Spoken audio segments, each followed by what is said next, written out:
한국경제TV가 국내 대표 증권사 리서치 센터장 11명에게 내년 우리 증시가 어떻게 될지 물었습니다. 대다수 센터장들이 내년 하반기 코스피가 올해 고점을 넘어설 것이라고 내다봤습니다. 박찬휘 기자입니다. 내년 코스피는 상반기 대체로 박스권 내에서 움직이는 가운데 하반기 들어 올해 최고점이었던 3,300선 돌파가 가능할 것으로 전망됩니다. 한국경제TV가 12월 16일부터 24일까지 국내 주요 증권사 리서치 센터장 11명을 대상으로 설문조사한 결과 코스피 최하단은 2,650포인트, 최상단은 3,600포인트로 제시됐습니다. 8개의 증권사가 올해 전 고점이었던 3,316포인트를 넘어설 것으로 예상한 가운데 KB증권이 가장 높은 3,600포인트를 전망했습니다. 신동준 KB증권 센터장은 상반기 중국 당국의 부양 기조와 인플레이션 우려 완화에 따른 밸류에이션 반등 기대감이 있고 하반기에는 경기 사이클 회복에 힘입어 코스피의 3,600선 도달이 가능할 것이다라고 내다봤습니다. 코스피 하단은 대체로 2,800선 안팎이 될 것으로 예상되는 가운데 DB투자증권은 코스피가 2,650선까지 떨어질 수 있다고 전했습니다. 장화탁 DB금융투자센터장은 상반기 물가 상승으로 원가 부담이 커지면서 기업 마진이 줄고 소비 심리가 악화될 우려가 있으며 미 연준의 조기 테이퍼링에 따른 달러 강세 등으로 해외 자금 유입이 악화될 수 있다고 설명했습니다. 다만 대부분의 센터장들은 상반기보다 하반기가 증시 흐름이 더 좋을 것으로 내다봤습니다. 상반기에 코로나19 장기화와 공급망 병목 형상, 인플레이션 등 주식시장을 압박하던 요인들이 점차 완화될 것으로 점쳐지고 있습니다. 이후 기업 실적 우려 완화와 투자 확대 속에 하반기 들어 코스피가 반등하는 상저하고 형태로 움직일 것으로 전망됐습니다. 김영렬 교보증권센터장은 오미크론 변이의 치명률이 높지 않다는 점이 입증되면 경기가 빠르게 회복 국면으로 접어들 것이라며 기존의 경기 확장 국면이 계속 이어질 가능성이 크다고 말했습니다.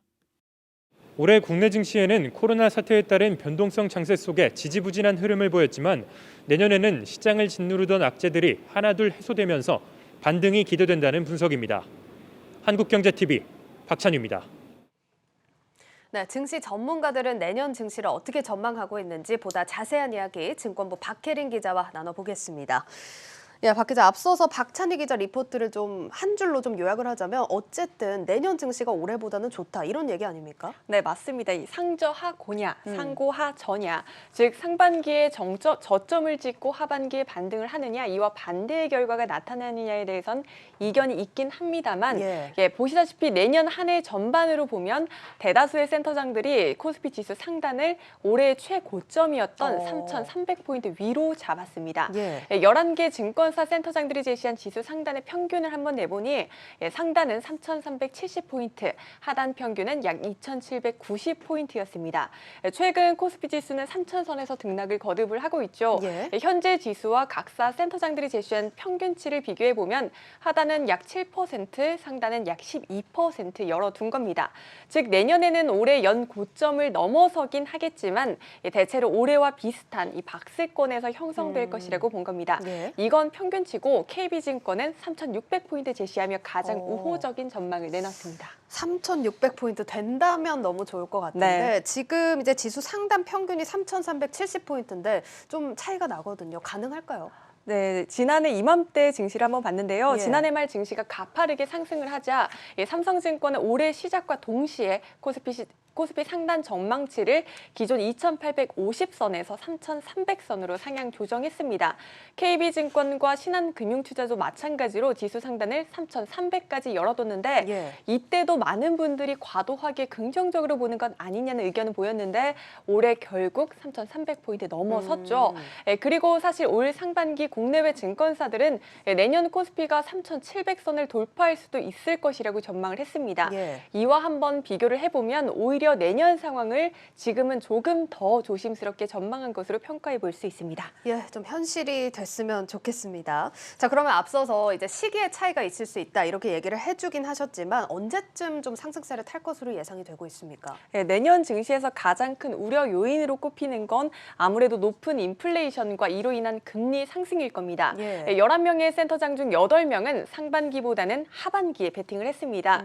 기업 이익을 짓누르던 이 글로벌 공급 공급난이 해소가 되고 글로벌 경기가 개선되면서 주가가 반등하는 상저하고의 흐름을 보일 것이란 전망입니다.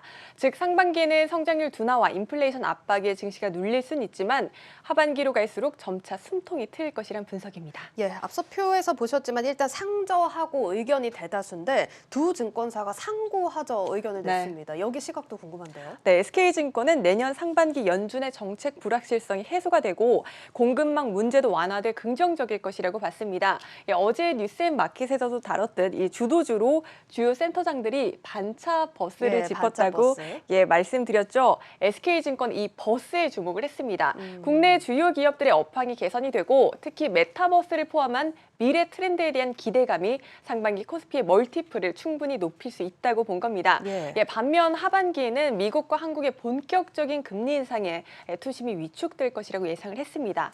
예, 하나금융투자는 우리 기업들의 수출에 집중을 했는데 코스피 순이익은 국내 수출액과의 연관성이 높은데 이 수출액이 현재 사상 최고치를 경신하긴 했지만 물량에 의한 효과가 아니라 가격이 가파르게 상승한 것에 기인을 한다며 오히려 수출 증가는 내년 하반기 둔화될 가능성이 높다고 봤습니다. 예, 그러면 공통적으로 인플레이션과 공급망, 또 금리 인상, 수출 이런 사안들이 이제 우리 증시 방향성을 좀 결정할 요인들로 보이는데 시기의 차이는 있더라도 이런 이슈들은 좀 꼼꼼하게 챙기셔야 할 것 같습니다. 자, 그리고 앞서서 뭐 메타버스 얘기는 짧게 해주셨지만 네. 어제 또 다뤘던 반차버스 이 섹터들에 대한 의견은 어떻습니까? 네, 증시 전문가들은 내년 국내 증시의 상승세를 이끌 주도주로 반도체, 자동차, 메타버스를 꼽았습니다. 예. 특히 삼성전자의 긍정적인 흐름을 기대하는 의견이 굉장히 많았습니다.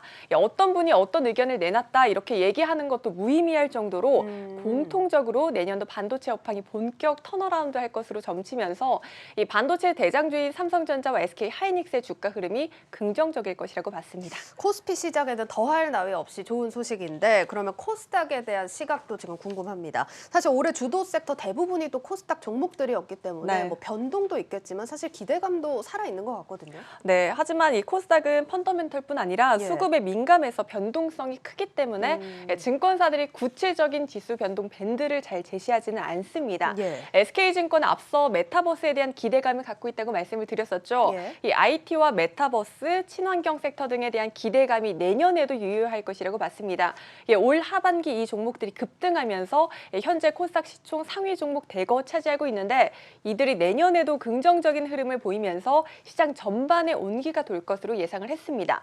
이 KB증권도 하반기에 코스닥 강세를 주도했던 미디어와 콘텐츠, 게임과 2차 전지 관련주들이 다시 반등할 수 있다고 판단을 했습니다. 예. 또 통상 한국의 수출 증가율이 둔화하는 시기에는 코스피 대비 코스닥이 강세를 보인다는 점을 봤을 때 내년 상반기까지 코스닥이 강세를 보일 가능성이 높다고 분석을 했습니다.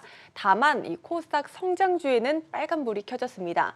삼성증권과 DB금융투자 등은 금리 상승 국면에서 이 코스닥 성장주가 불리하다는 점은 유의해야 한다고 조언했습니다. 네, 이렇게 코스피, 코스닥 또 시장에 대한 전망 들어봤는데 마지막으로 이제 주식시장 외에 좀 다른 자산에 관심을 가진다면 어떤 게 좋을까요? 네, 인플레이션 해지 수단으로 DB금융투자는 금을, 또 한국투자증권은 원자재 등 실물 자산을, 하나금융투자는 배당을 노린 리츠 투자 등을 제시를 했습니다. 또 전문가들은 탄소 배출권에도 관심을 갖고 있는데요. 예. SK증권과 유한타증권 등은 탄소 배출권 가격은 경기 확장과 성장 국면에서 상승할 수밖에 없는 구조라며 이 탄소 배출권 투자가 유효하다고 조언을 했고 삼성증권은 각국의 탈탄소화 전환 과정에서 이 구리나 알루미늄 등의 수요가 장기적으로 증가할 수밖에 없다며 비철금속에 주목하라는 의견을 내놨습니다. 네, 오늘은 이렇게 전문가들이 본 내년 증시 전망 전해드렸는데요. 이 내일은 한국경제TV 시청자 1000여 명을 대상으로 설문조사한 결과를 토대로 내년 증시 전망과 주도주 그리고 투자 유망 상품, 특히나 서학개미들이 관심을 갖고 있는 해외 증시에 대한 견해들까지 다양한 내용 전해드리도록 하겠습니다. 지금까지 증권부 박혜린 기자였습니다. 잘 들었습니다. 고맙습니다.